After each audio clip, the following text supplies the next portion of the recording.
Hello, Namaskar, and welcome to the CAA Show. CAA, as all of you know, is Conversations and Analysis, and my name is Juggi Bhasin. 2 days back, a young girl committed suicide. A young girl who was preparing for JEE and who was in a coaching center preparing for her entrance exam. And in a suicide note, she told her parents that she was just not cut out for JEE. She could not come up to the expectations of her parents, and therefore the only option left for her was to commit suicide. It was a horrifying, it was a tragic story, and it happened ironically on the same day when the Prime Minister was addressing a large assembly of students where he gave the clarion call. He gave three main points, and the thrust of his argument was that A, the students need to reduce stress in examinations. There should be no pressure of expectations on the students, and students need to work smartly to get the best possible outcomes. विडम्बना देखिए, जिस दिन प्रधानमंत्री ने यह बात करी उसी दिन ये सुसाइड हुआ। और ये नहीं कि this is the first of its kind, ऐसा कि पहली बार ऐसा कोई सुसाइड हुआ है of a kid who has been going to coaching institutes. These suicides have now been started happening with regular frequency. कई hundreds and thousands of these suicides have occurred, and they are not going to stop in the future also. And therefore, the time has come when we have to ask the right question: that is it time that we put an end? The government bans this coaching industry for JEE, which is, by the way, a 10,000 crore strong industry. Do we have it in us to ban this industry? Because there are so many demerits which are now emerging of this entire coaching culture, and suicides are only one part of it. There are a lot of other things which are associated with this coaching culture which are extremely bad both for the students and the parents. And today in this episode I want to talk about all those instances. तो जिसे हम कह सकते हैं एक तरह से अब एक जो ये कोटाफिकेशन ऑफ एजुकेशन है, और कोटाफिकेशन का मेरा मतलब not with a Q, with a K, because Kota as you all know is a place in Rajasthan, और कोटा में इस तरह के कई इंस्टीट्यूट्स हैं, कोचिंग कॉलेजेस हैं, और वैसे तो सब जगह हैं, हर शहर में है, मगर कोटा में खासकर काफ़ी सारे हैं. So this Kotafication of education today is no longer a badge of honour. Rather, today, it has become a key card of shame. And perhaps, as I said, and I'm repeating this point, that a time has come, maybe we need to ban this 10,000 crore industry and go back to the original model where students used to get into IITs and engineering colleges on their own merit without this so-called, within quotes, specialized coaching. तो let's talk कि क्या reasons है कि ये coaching institute ने हमारे जैसे कहते हैं it is having such a terrible effect on our kids and on our future generations. मैं बात पहले करूंगा कुछ कई साल पहले की. मैं एक बात करूंगा कि जब दिल्ली के अंदर हम एक स्कूल है which is a very prominent school of Delhi called Delhi public school, और उस टाइम मुझे याद है कि उनके प्रिंसिपल होती थी मिसेस जोना. तो हर स्कूल के अंदर at senior levels, class 12 level के अंदर क्लासेस जो होती हैं they are divided usually between humanities, between the sciences and the commerce sections. लेकिन मुझे याद है उस टाइम प्रिंसिपल ने मेरे ख्याल से 2 या 3 सेक्शंस और क्रिएट कर दिए थे, 2 और 3 स्पेशल सेक्शंस, और दो sections were created for special students of the school. जी हाँ, स्पेशल स्टूडेंट्स का मतलब जो students who are very good in science and maths, उनके लिए स्पेशलाइज सेक्शंस क्रिएट कर दिए थे और उनको स्पेशलाइज कोचिंग दी जाती थी कि that they could get into medical and engineering colleges. और मुझे तब भी याद है कि उस time lot of students, lot of parents welcome this development because they thought that the chances of their sons and daughters getting into these top colleges increased tenfold. But there were also some parents who questioned this development at that time because they saw through this problem that this would create a problem, because what it really did, and that is for a fact, that it created a special class of students as opposed to the general students. यानी कि आपने एक super elite kind of students का, जैसे कहते हैं, उसको एक तरह से आपने प्रोत्साहन दे दिया as compare to the general category of students. अब हम जैसे लोग जो जिन्होंने कुछ हिस्ट्री शायद पढ़ी है, I actually take it back to even the earlier times. जबकि आपको याद होगा जब सेकेंड वर्ल्ड वॉर हुई थी, तो जब Nazi Germany was on the rise, तो नाज़ी जर्मनी का कॉन्सेप्ट क्या था? The whole concept of Nazi Germany was to create an elite class of human beings, people who are far more intelligent, who are far more with Aryan features, that kind of class of people.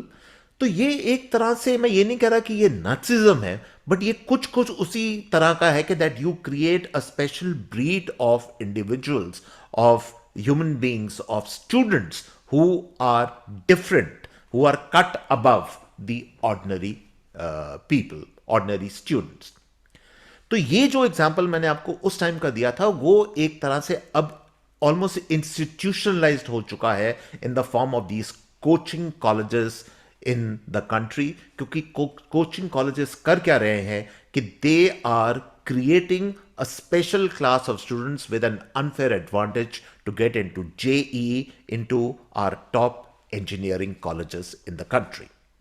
और इसकी सबसे बड़ी problem क्या है? सबसे बड़ी जो मुझे ऑब्जेक्शन दिखाई देती है, suicides is one part of it. I will talk of that issue a little later, but that is not the number one problem. I'll tell you what the number one problem is. The number one problem to my mind is that this is an unfair practice.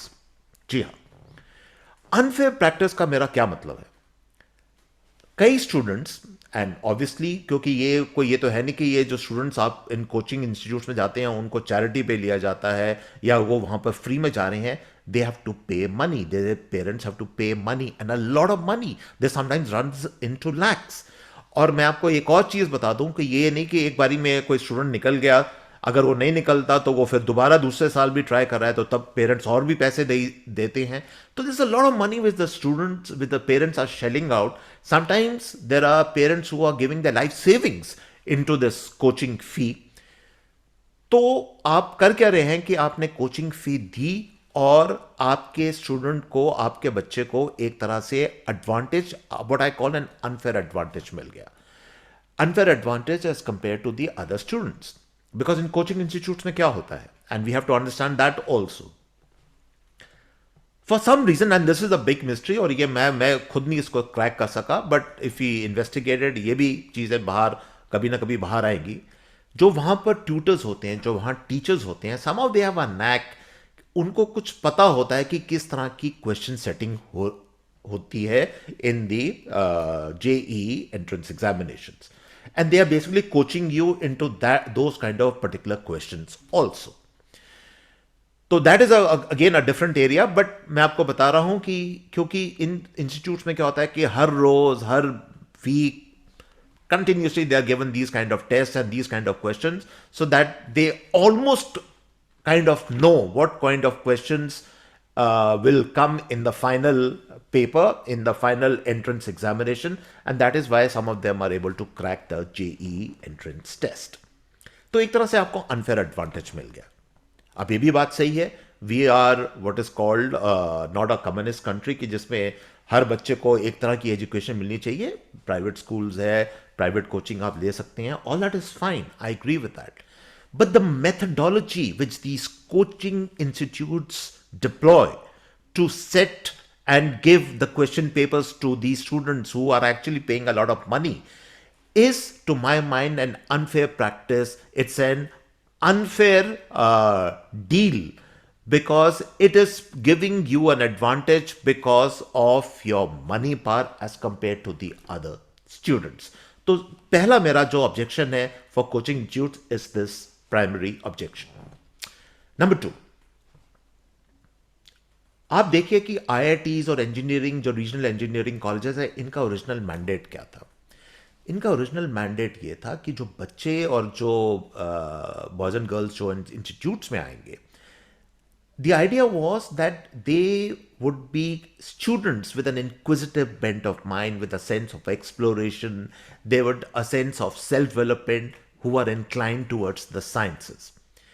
They certainly did not at that time envisaged कि एक ऐसी category of students आनी शुरू हो जाएगी जिन्होंने की एक तरह से, जैसे कहते हैं, एक तरह के क्वेश्चन पेपर सेट के रट्टे मार मार के उनको उस चीज़ में ट्यूटलेस दे दे के उनको आपने इन इंस्टीट्यूट्स में भेज दिया. यानी the kind of a metal of students which was not desired, that category of students is now going into these top engineering colleges. और वही एक वजह हो सकती है that many of these students, I'm not saying all, but many of these students, even if they get into the IITs and the engineering colleges, they end up landing in tech body shop kind of outfits instead of going to the top, or instead of contributing to science or to technology, they end up doing body shop kind of work in a lot of tech places. तो यानी कि एक ऐसी एक नस्ल को आप encourage कर रहे हैं जिनका साइंस या मैथमेटिक्स से कोई कोई विशेष कोई लगाव है, ना कोई प्रेम है. They are just here because they want to make money, they want to get into some kind of a job, and because also they are filling the aspirations of their parents. तो एक चीज और समझिए कि ये जो category of students आती है, ये कैटेगरी ऑफ स्टूडेंट्स बिकॉज इनके फॉर्मेटिव जो स्टेज है जब before they go into IITs, ये फॉर्मेटिव स्टेज क्या है? फॉर्मेटिव स्टेज ये है कि ये जो जिस कोचिंग इंस्टीट्यूट्स में जाते हैं, और आप कभी इन कोचिंग इंस्टीट्यूट्स में जाके इनका हाल देखिए, छोटे छोटे कमरों में 20-20, 30-30, 40-40, 50 स्टूडेंट्स भरे होते हैं. So there is a pressure cooker kind of atmosphere and situation. और यही मेंटालिटी से ये बच्चे पढ़ते हैं. इनको जिसे कहते हैं रट्टे मार मार के या उसी तरह के क्वेश्चंस वो प्रैक्टिस कराए जाते हैं. एंड दीज एक जिसे कहते हैं कि एक कोचिंग मेंटालिटी होती है, एक हैंड हेल्ड मेंटालिटी होती है कि आपको तो है की जरूरत है, किसी की हेल्प की जरूरत है. उस तरह के एक तरह से आप जिसे कहते हैं कि you have handicapped that student right from that point onwards, that you need help to get into something in life, and that same mentality that student carries even if that student gets into an IIT. And obviously it creates an impact on the kind of jobs that person get and the kind of future role for that student in life. And it can't be a very bright future, I promise, as compared to a student who has got there completely on his or her own merit, by self-help, by self-development. अब बात करते हैं pressure की, क्योंकि ये बड़ा important मुद्दा है. और जैसे हमने अब I give you the instance the beginning of suicides which are happening because of this. तो प्रेशर में हमें 2-3 चीजें समझनी पड़ेगी. लोग सिर्फ ये समझते हैं कि ये प्रेशर सिर्फ बच्चों के ऊपर आ जाता है because of the desire to get into IIT. वो तो है ही, there is no question about, there is an intense kind of pressure which is actually inhuman. उनकी एज में इस तरह का प्रेशर नहीं होना चाहिए, मगर वो प्रेशर उनके ऊपर आ जाता है. और उसको मैं थोड़ा एक्सपैंड करना चाहूंगा. देखिए, एक क्लास के अंदर at the most 6 to 7% of the students only will get into an IIT और एन इंजीनियरिंग कॉलेज. उससे ज्यादा निकल ही नहीं सकते. इवन दो चाहे आपने, जैसे मैं कहता हूं कि आपने you have crack the system के क्वेश्चंस आपको पता है किस तरह के आने हैं, एग्जाम सेटिंग में आपको कुछ एक आइडिया है, all that, despite all that, it's only 6 to 7% of the students who will get into an IIT or into an engineering college. यानी कि बाकी के आपके vast majority of the students, they will not get into it. अब आप just try and understand what goes through the minds of those students.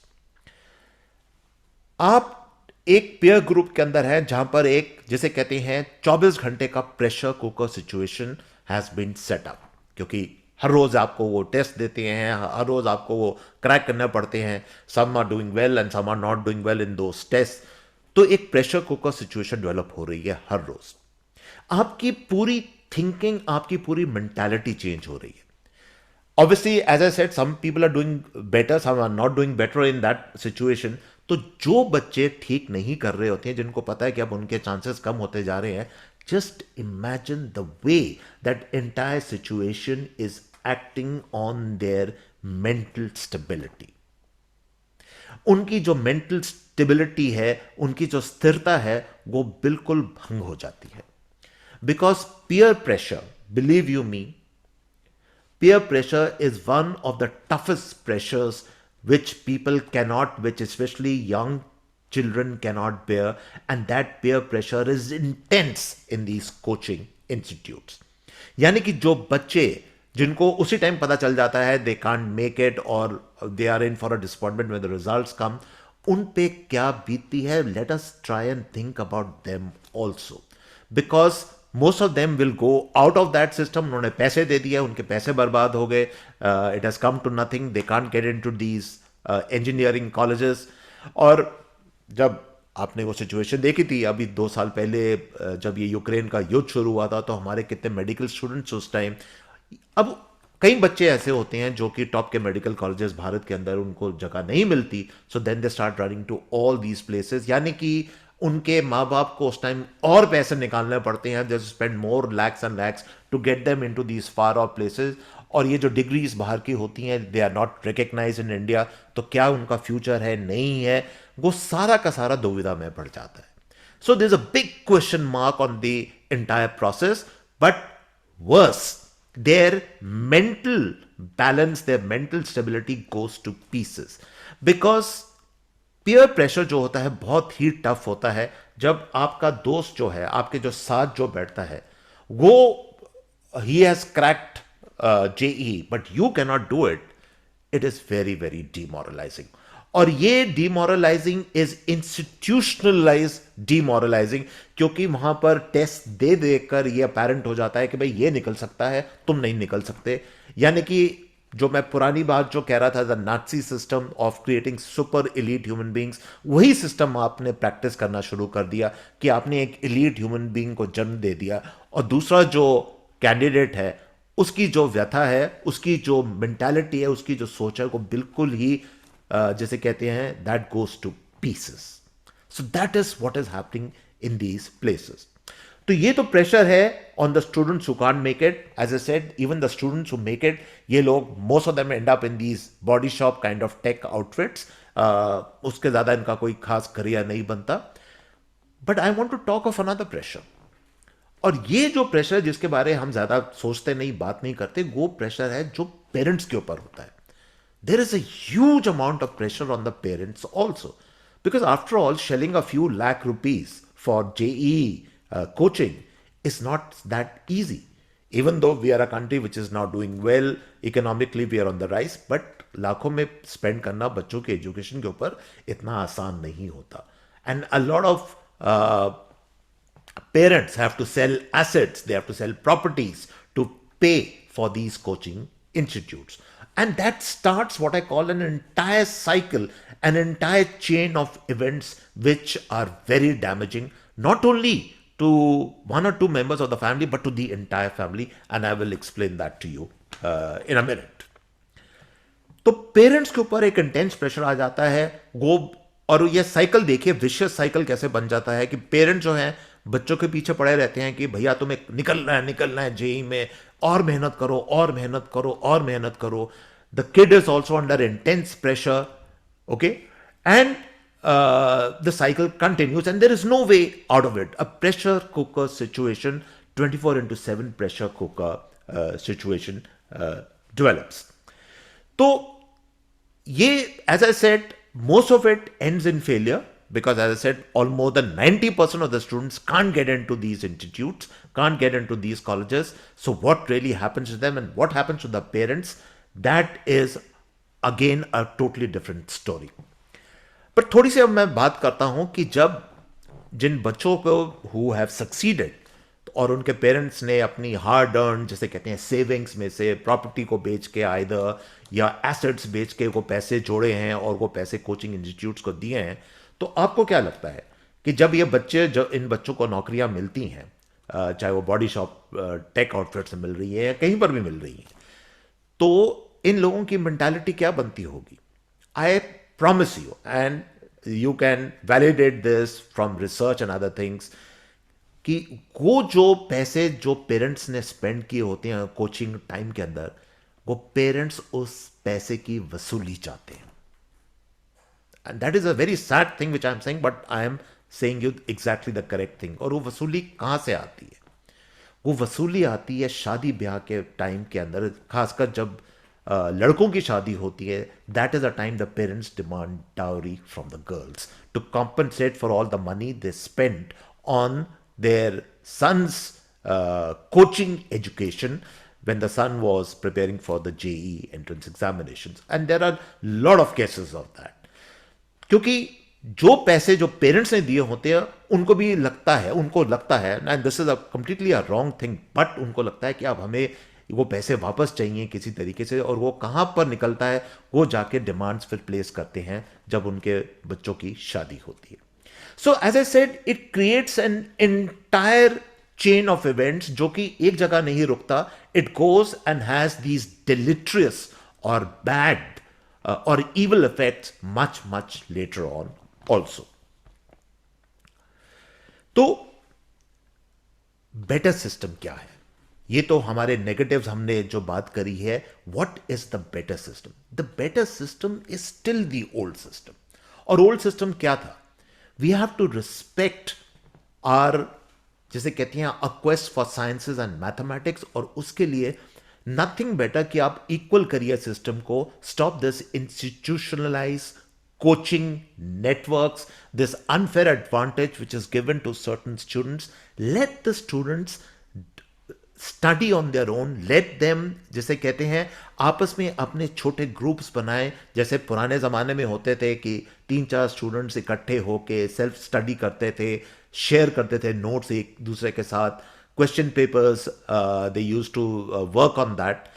And if the case need be, what the government can also do is to encourage schools, maybe give them funding, both private schools, but especially government school, जहाँ पर कि आप वहाँ पर school ही अपने extra classes रखें और उसमें everybody is free to join without any cost. Without any cost. जिसको थोड़ी बहुत अगर उसमें थोड़ी हेल्प चाहिए, कोचिंग चाहिए, तो उसको ज्वाइन करें and then they prepare for these IITs. That is the right way to do it, rather than this creating this elitist system where some students get an unfair advantage and those students are also not going anywhere. And that is why in a larger context, एक जो criticism जो Indian tech workers पर आता है कि हमारे जो take workers हैं, और कई वो जो हैं they are coming from these kind of places, वो टेक वर्कर्स हैं, they are very good for body shop work, but they are not really good at the highest level of when it comes to technology development, innovation, research है हमारे. और जो हमारे, as I said, हमारे जो top scientist हैं, ISRO, DRDO and a lot of other places, I promise you none of them would have actually come through this system. तो ये जो सिस्टम के जो बच्चे होते हैं वो फिर एक सर्टन लेवल तक ही जा पाते हैं, उसके ऊपर नहीं जा पाते. So to come back to the original point, students and teachers alike, there's a huge responsibility on जो schools especially कि आप अपनी तरफ से अपने एक्स्ट्रा क्लासेस कीजिए. और उसका एक और फायदा है. अब होता क्या है कि अगर आपने इन दिस कोचिंग सिस्टम की द सेम ट्यूटर्स जो जिनको क्लास में पढ़ाना चाहिए, they are not interested in teaching in the class at all. Because they are making crores actually when they go to these coaching institutes. तो वो class में तो पढ़ाते नहीं है, वो कहते हैं भैया कोचिंग इंस्टीट्यूट ज्वाइन कर लो, मैं वहां तुम्हें मिल जाऊंगा, तो तुम्हें मैं वहां पर सिखा दूंगा. But if you ban the system, then the same tutor will be teaching you both in school and maybe take an extra class later on also, and they will be put to the best possible use. Their talents, their जो भी उनको contribute करना है, it will be put to the best possible use, and the system will run across on the right lines. Otherwise, students actually are not even interested today in going to regular classes because all of them make a beeline for these coaching institutes, क्योंकि regular classes उनको ना, पहली बात तो कहीं government schools के अंदर तो जो टीचर्स हैं वो आते ही नहीं है, मतलब, और आ भी जाएं, they are not interested in teaching because most of them are teaching outside. So this entire system, you turn it on its head and you bring back the old system when the virtues of simple classroom teaching are upheld, number one, and number two, अगर extra classes लेने ही हैं तो they are done under guidance by the school, so that all students are encouraged without paying any extra money if they want to get into these top institutes. And finally, and the last point जो मैं इस पूरे issue के बारे में बोलना चाहूँगा, it's not going to be easy. It's a 10,000 crore industry because इतना बड़ा जिसे कहते हैं एक hit government को immediately, I don't know whether they want to take this hit or not. But in the meantime, before such things are debated upon, it should become mandatory and the government should ensure कि हर एक coaching institute, ये जो coaching colleges हैं, all these places, वहाँ पर trained counsellors आपको definitely होने चाहिए. And there should be a mandatory class with a trained counselor कि how are you handling the pressure, how are you handling the stress, कि जो आप पढ़ाई कर रहे हैं उसमें मतलब कोई ये तो नहीं है कि सिर्फ पढ़ाई के अलावा आपका दिमाग और 10 जगह चल रहा है, आपका जिसे कहते हैं सुसाइड या ऐसी इन ख्याल जो मतलब इस तरह के all these thoughts are invading your mind. The counsellor will detect that.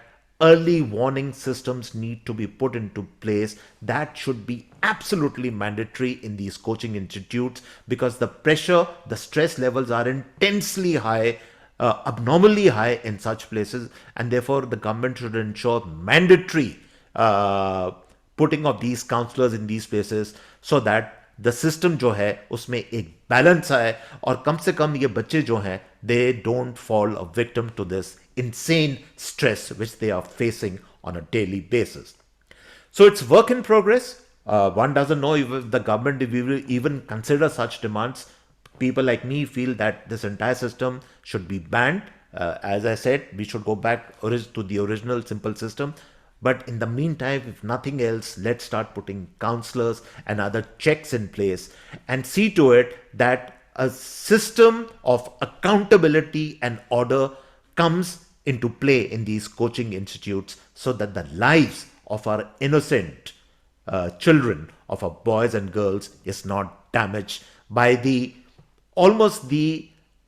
greed of these coaching institutes to make more and more money. And so, on this note, I come to the end of this episode of the CAA show. I hope you really enjoyed this particular episode. You like our show, do subscribe to us. All you have to do is to press that big red subscriber button on your screen. And we will keep bringing you analysis, different analysis, I think, on the pertinent issues of the day. And so, on this note, it's goodbye and cheers from my end.